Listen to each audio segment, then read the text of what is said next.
Let's talk about How to Train Your Dragon, the live action remake. The new film is not exactly a shot-for-shot remake. It does venture out to expand on some elements of the story, but it is darn close to being a shot-for-shot remake. And that's a little unfortunate because I would have loved to have seen a lot more. The film is 2 hours and 5 minutes, which I also think is a bit too long, but everything is beautiful and it has such a bigger palette to work with.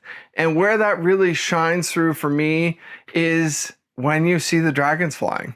When you actually get up for the first time, if you know the story, with Toothless and Hiccup flying for the first time together.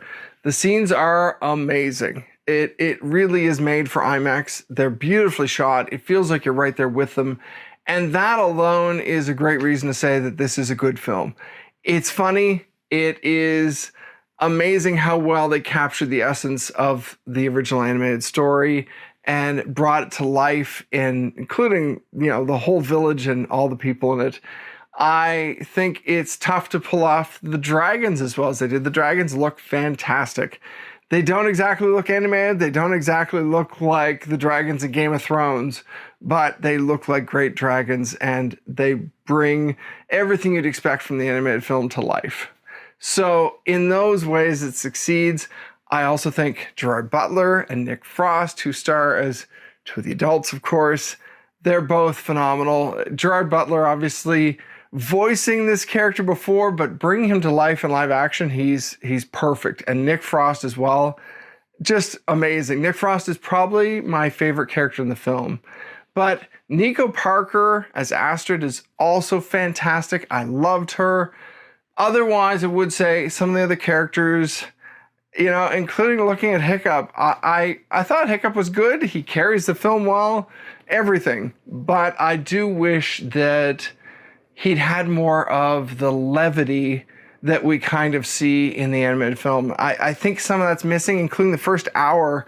There's a few jokes and things, but it feels very serious. It's not exactly grown up, but this film version feels like definitely a more tween and teen version of the story, as opposed to the original that was definitely a lot more kids centric, I would say. It felt more like a kids film.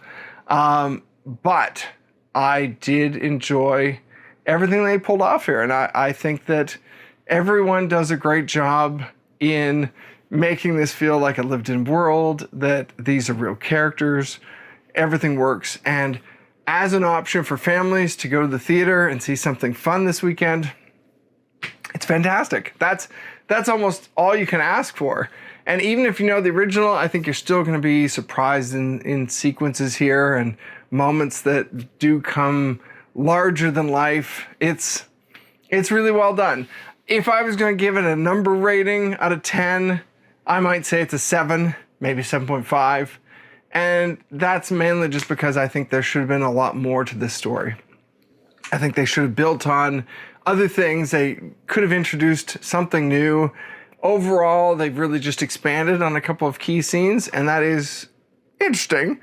But some of those scenes also now feel to me like they could have been a little quicker. So it's a trade-off. Definitely recommended. Definitely not my favorite film of the year or anything, but very good. And I think that's really all you can ask for. Am I being too hard on the film? Maybe a little, because I think the original is a classic. I don't say that lightly. How to Train Your Dragon is really a classic animated film, and I would have loved to have seen a little more heart and oomph to this story, but I enjoyed it, and that's all you can ask for. Thank you very much for watching. Let me know once you've seen the film what you think of it. I'd be happy to chat in the comments about it. I will say right now that the whole point of this is that we all have different opinions. There's going to be people coming out of this film, like my daughter, who adored this film. And there's going to be people who probably like it less than me. So I'd love to chat more about it. Let me know what you think.